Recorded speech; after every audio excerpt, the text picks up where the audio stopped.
Welcome to the Guntersville Grassroots Podcast. It's early April 2024. The pollen is terrible and the wind is worse. I don't think I've ever seen the wind blow this hard this many days in a row. Unfortunately, Trey couldn't be here today. Tried to work it out to get him in on a call, and our timing just didn't get together. We're going to keep it kind of short. We don't have a whole lot of tournament-wise going on until the casting and catching that comes up here in a few weeks.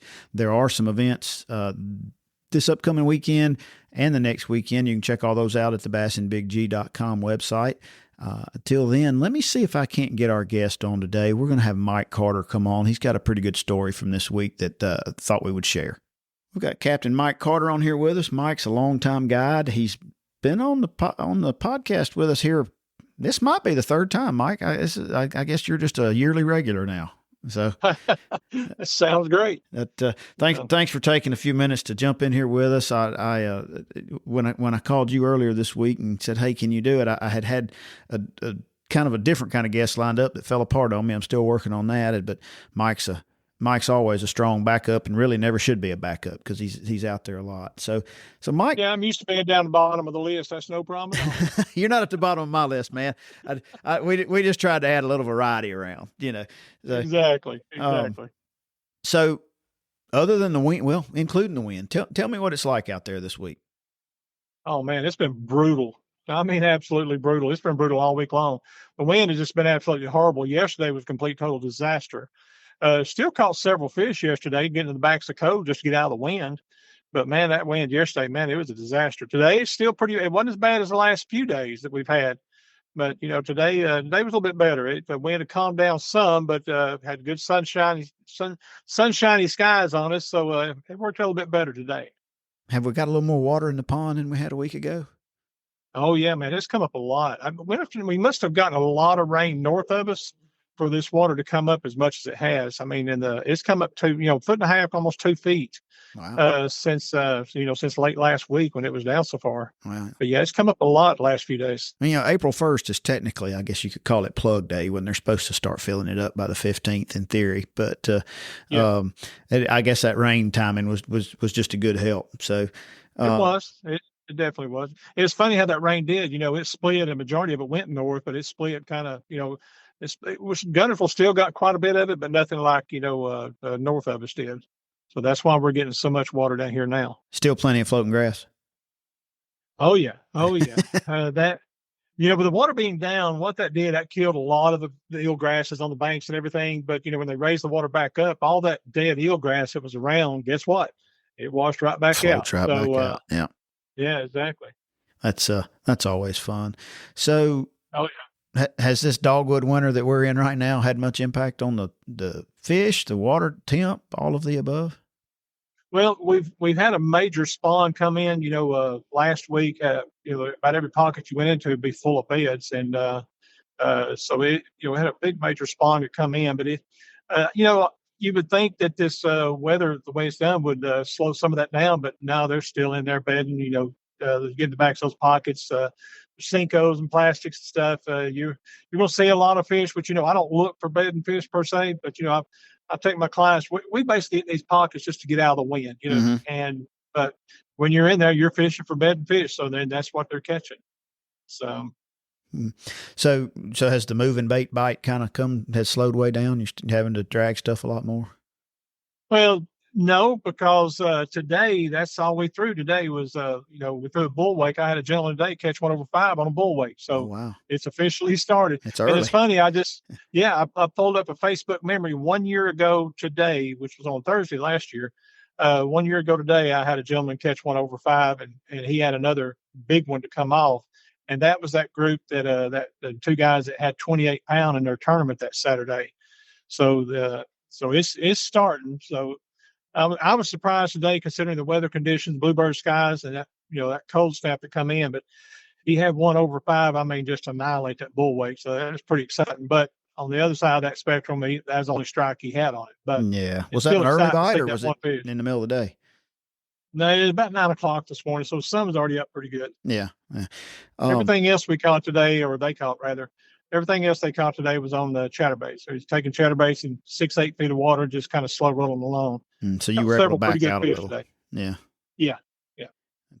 all eelgrass still mostly, or are you finding some mix of stuff that you're catching them out of? It's more eelgrass than anything, but what I look for is that mixture of hydrilla. There'll be some hydrilla coming up along with these eelgrass patches. And I've got one area I like to fish. I haven't been able to fish it this week. It's a lot of eelgrass and shell beds mixed in with it, but it's been so windy we haven't had a chance to fish it yet. There's a lot of the lake got a break this week between the weather and wherever the wind pushed the eelgrass, I imagine. So, oh yeah, it's funny. You knew exactly where people were going to be when you get in the back seat, behind the islands and the pockets and stuff, because there's where everybody was. So everybody was getting out of that wind. Yeah, I tell you, the way it's been the last couple of days, my experience is you can kind of get out of it, but you can't really get out of it. No, I mean, a lot of it just swirl right around on you. So definitely not a friendly day to throw a Cinco. So no, not at all. But that's what we caught them on for the last 4 days, except for today. Never picked one up today, but the last 4 days, that's what we threw was a Cinco, just more or less trying to get out of the dang wind. Only if you have to pick it up, right? Only if you have to, yeah. I got tickled. A gentleman called me yesterday, one of my clients, and he said that big 11-pounder that guy caught, on Tuesday, he said, that guy really catch on Cinco? And he said, yeah. I said, yeah. And he said, I know you don't throw one. I said, no, sir, I don't. And he said, many times I've been with you, I've never even seen a Cinco in your boat. And I said, well, I had to this time just to get out of that wind, just to get behind these islands and stuff. So I was just about to ask you about that. You made for those that follow him on social media, you probably saw some of it, but you had a gigantic fish get caught by one of your clients this week of 11 something. Tell us a little story about how that went down. Oh man, it's hilarious. It's absolutely hilarious. We, once again, just trying to get out of the wind. We went into this pocket, and it's these pockets. Some of these pockets I've fished since the '80s, and this time of year they're just always consistent. So I went into one of them just to get out of the wind, and I told the guys, I said, "There's always a lot of fish in here, a lot of bed fish." And right off the bat, guy caught one about 3.5, and he lost one, but he didn't get to see it. It looked like a pretty good fish. And they caught a couple more keepers, and the gentleman in the back, he had. It was the first time he'd ever bass fished. And, wow. He just spent, I had to teach him how to use a spinning rod. So, so it's the first time he ever bass fished. He just never done anything like that. But with the Cinco, I told him, you just throw it out, just barely drag it along, twitch your rod every now and then, just take your time. And I always tell people, if you think you're fishing slow, then fish it slower.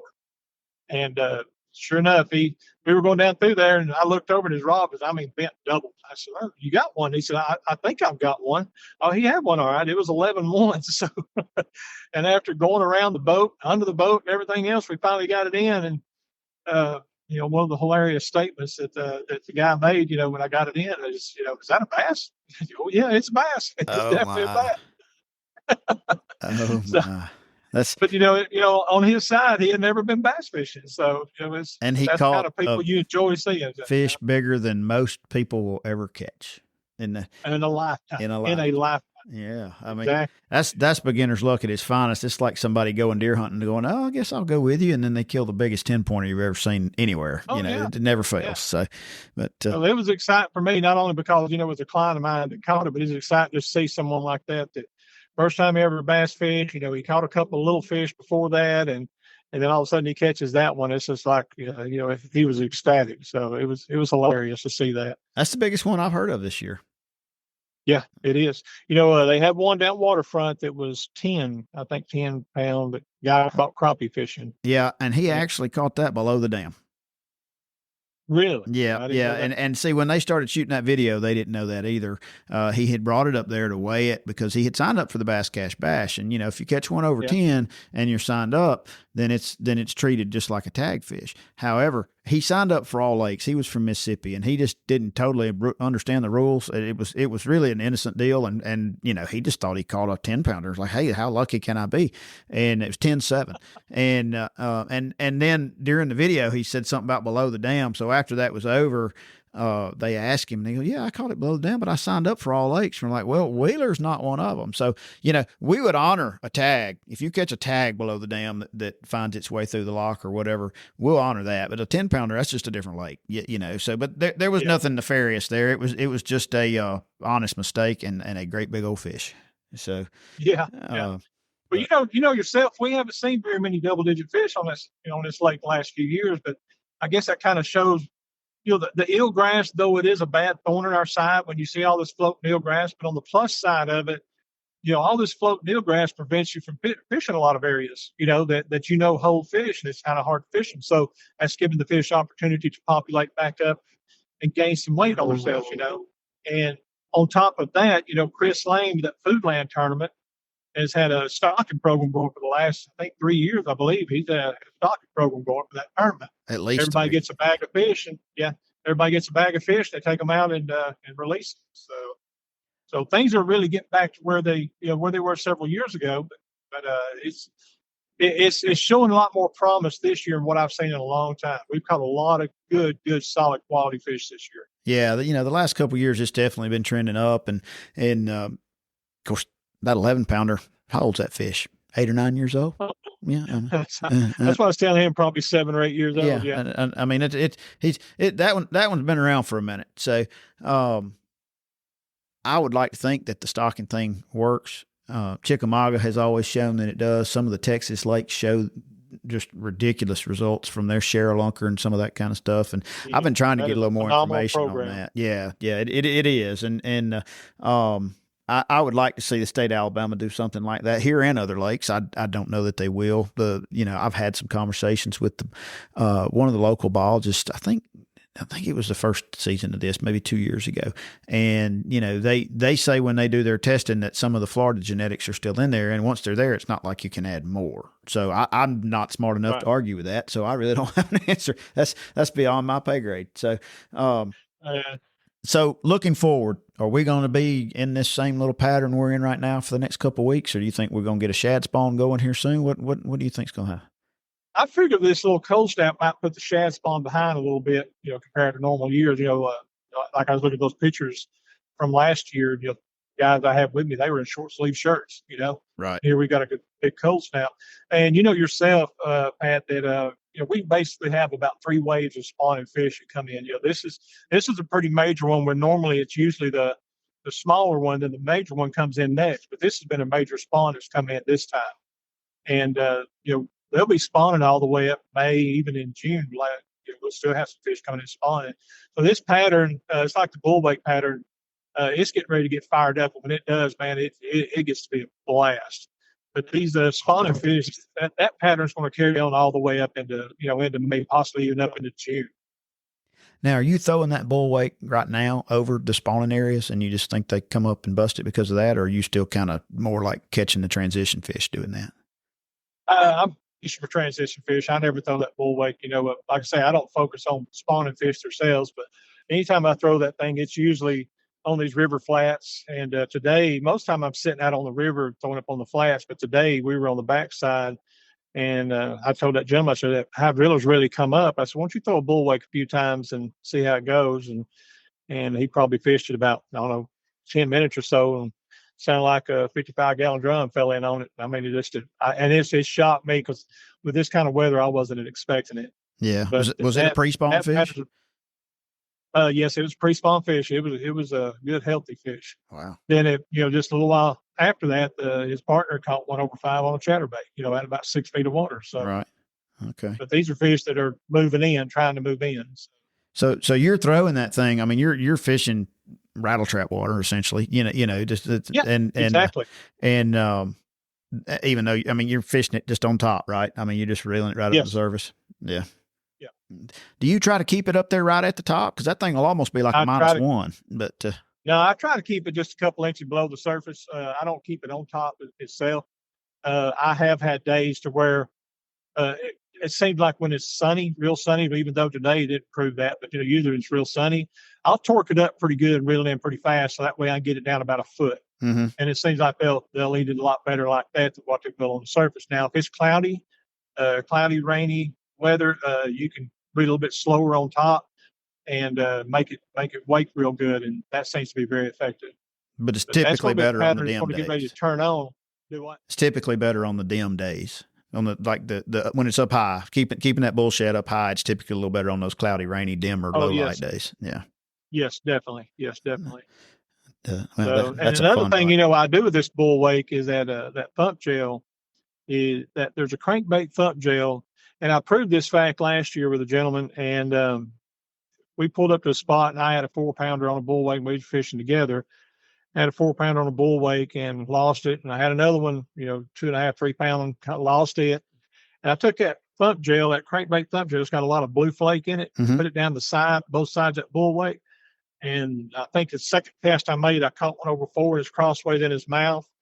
Then I handed that gentleman my rod, and then I was tying on one that on his rod for him with my rod. His very first cast, he caught one over 6. Very first cast with it after putting the thump gel on. So it's pretty fascinating what had happened right there in just a short period of time. But we sat there and caught fish after fish for a long time on that one little flat on that bull wake. And the first couple that we lost, but put that thump gel on, we didn't lose another one.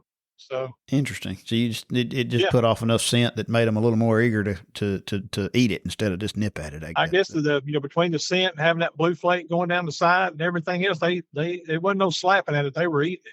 That's interesting. On a hard bait. That's not what you normally expect. On a hard bait, exactly. Yeah, exactly. So now I won't fish a bull wake without putting it on there. Well, Mike, do you put it on your dingers? I'm sorry? I said, do you put that on your Senkos? Any kind of that stuff on your Senkos? I put it on all plastics. Now, not that color. Now I'll use the trailer gel on plastics, and the crappie I'll use the regular original field of thump gel on the crappie. But I don't fish plastics or jigs or anything like that without putting that on. How's the crappie fishing been on Guntersville? I know you've done some elsewhere. It's been slower this year than what it's been past years. I've been doing a lot of my crappie trips up on Chickamauga here lately, and it's been phenomenal. But it seems like, I don't know if it's the eelgrass that's caused it or what, but this has been probably my slowest year of crappie. It seemed like it's declined over the last couple of years, actually. And then this year was, it's just one of those years that's a little bit slower than normal. Usually this time of year, I'm catching a lot of big crappie, but it's just been slower than the normal past years. So if the bass are spawning, the crappie are spawning or have spawned already, haven't they?